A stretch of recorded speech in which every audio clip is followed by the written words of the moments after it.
G'day guys. Tailscale is a pretty useful piece of software, especially if you run your own home server and various services. But it's actually also really handy on the R36S. If you haven't heard of Tailscale before, it basically lets you securely link various devices together, like your home PC and your phone, so no matter where you are in the world, you can access them as if you were still in the same room on the same local network. Think of it like the heart of TeamViewer with none of the bloat. Tailscale does have a few paid tiers, but for most people, the free tier is going to be plenty, especially if you are mainly using it on your R36S. Now, getting it working on your R36S isn't normally too hard to do, but it does normally require you to install it from the command line, either locally using a USB keyboard, a terminal emulator with on-screen keyboard, or remotely over SSH. This is where my new script comes in, which makes things a lot easier. Simply download the script, copy it over to your Tools or Ports folder, and run it while having an active internet connection. It lets you view the current status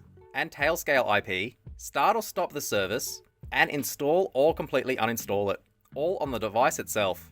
The only requirement is an active internet connection and a modern version of either ArcOS or DarkOS, or its forks DarkOS RE and ArcOS for clones. You will also need to create a free Tailscale account, which only really takes a few minutes, but does require an account with a major provider like Google, Apple, Facebook, GitHub, etc. Before we take a look at this new script, let's go through a few cool things Tailscale lets you do on your R36S. First of all, if you and a friend both install and link it, you can play multiplayer games using RetroArch's NetPlay across the globe. You no longer need to be in the same room on the same wireless network. I have tested this myself, and performance was pretty similar to if you were both on the same local network, which is pretty great. Obviously assuming you both have a decent internet connection, that is. You could also use it to access your home media library on your R36S while out and about, potentially giving you access to terabytes of movies and music if you have your own home media server or just a simple NAS. It could also be used in theory to run all of your games from the cloud, so you would literally only have the core OS like ArcOS or DarkOS on the device itself, and then run everything from a remote NAS. Again, giving you access to terabytes of games on an SD card as small as 16 gig. You could also just share your R36S's game collection and saves with your friend's R36S across the country. One major use of Tailscale on the R36S is to let you access your local Moonlight game streaming server anywhere in the world, giving you access to your entire PC games collection. But enough rambling, let's take a look at this new script. We're over on our Windows 11 PC now, and we've just opened up Google Chrome and gone to the GitHub page containing the R36S Tailscale Manager script. As always, I will link everything down in the description below. So all we have to do from here is download the R36S Tailscale Manager.sh file under Assets. It is around 4K, so it should download pretty much instantly. You can just click on it once to download. Once it finishes downloading, we can close off Chrome and open up our Downloads folder. Inside, we should have the single script. Next, we just want to insert the SD card from our R36S into our PC. With it inserted, we want to copy our Tailscale Manager script, so select it and Ctrl-C. Go to the EasyROMs partition, go down to the Tools or Ports folder, it's up to you. But since this is a tool, it makes sense for it to live in the Tools folder. And simply paste the script in here, Ctrl-V. That's pretty much it. We'll safely eject our SD card and move back over to our R36S. We're back on our R36S.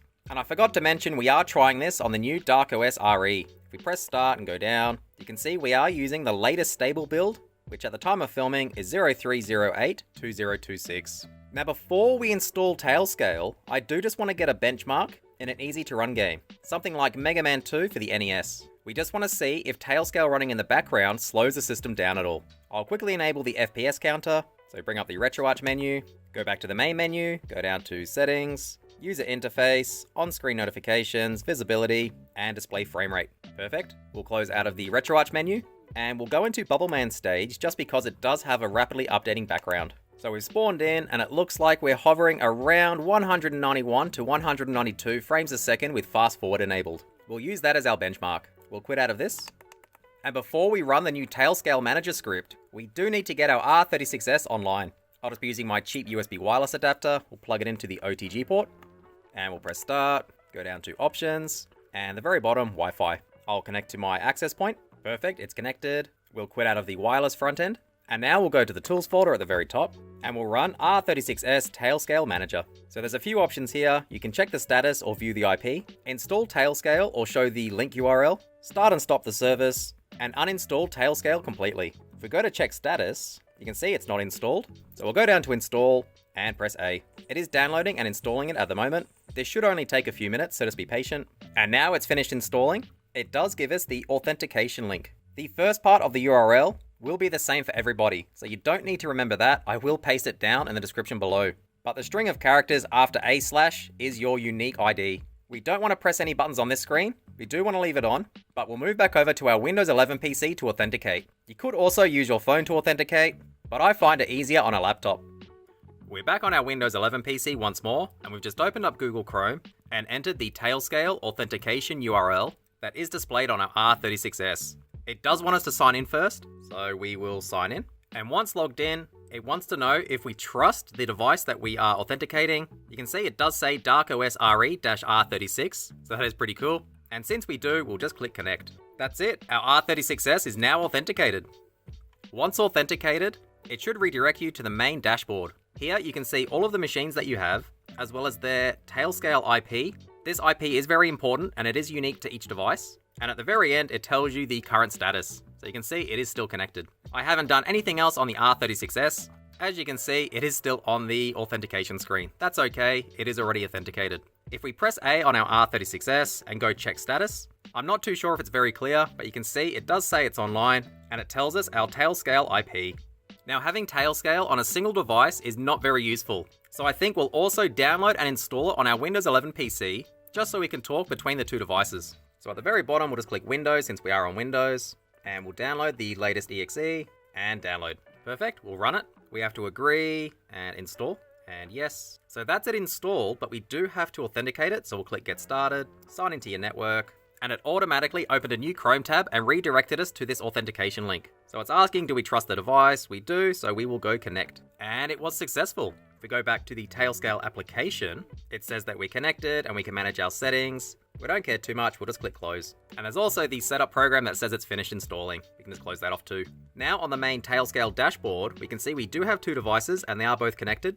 If we open up command prompt and let's see if we can ping our R36S's Tailscale IP. So ping 100.88.168.114. And yup, it is responding. Awesome. So now we have Tailscale set up and running on our R36S. Let's take another benchmark in Mega Man 2 to see if it affects performance at all. I will just hover the R36S here. Hopefully you can see it. We'll press OK, go down to exit, and we'll run Mega Man 2 once more. I will quickly enable the FPS counter. Perfect. And we'll go back into Bubble Man stage. And once again, it does seem to hover around 191 to 192 frames a second. There doesn't seem to be any performance loss when running Tailscale in the background. Just to show that Tailscale is still running, we'll do another ping test. And yep, it's still talking. I might do one more ping test and add -T at the end so it doesn't stop. And now if we yank out our wireless adapter, yep, it has failed. If I put it back in, the Wi-Fi should automatically reconnect on the R36S. And hopefully it does come back. It's been a few seconds, still nothing. Still nothing. There we go, it's back. We'll quit out of Mega Man 2. We'll go back into the Tailscale Manager script. So Options, Tools, and Tailscale Manager. This time we'll go Stop Service. It should drop out, and it has. We'll go down to Start Service. Should resume. Give it a second. Yep, it's resumed. We won't uninstall it just yet. I think next we'll quit out, and we'll power off the system. So quit and shut down. It should obviously drop out, and it has. Now if we power back on the R36S, Tailscale should automatically start back up. So it's finished booting. Give it a second to automatically reconnect to the Wi-Fi. Again, I haven't touched anything. Still hasn't reconnected. There we go, it's back. So once installed, it is seamless. You don't have to touch anything. As long as you have an active internet connection, it will just work. I think next we'll fully uninstall Tailscale from our R36S. So again, press Start, go to Options, Tools, run Tailscale Manager, and we want to go down to uninstall Tailscale. It'll say, are you sure? And yes. Shouldn't take too long. You can see it has dropped out, so that's a good sign. And that's it, it's fully uninstalled. No longer on your R36S at all. That's pretty much it. I have personally tested this in both the latest version of ArcOS and the new DarkOS RE, which we saw here today, but it should also work perfectly in ArcOS for clones and vanilla DarkOS. Hopefully this new script simplifies installing and managing Tailscale in both ArcOS and DarkOS on your R36S. I am planning on making videos on all the cool things you can do with it in the near future, like remote netplay, remote Pokemon trading, and running all of your games remotely from your local file server. If you do try this out yourself, please let me know if you had any issues. But I think that'll do it for today. If you have any questions or comments, let me know down below. Otherwise, thanks for watching.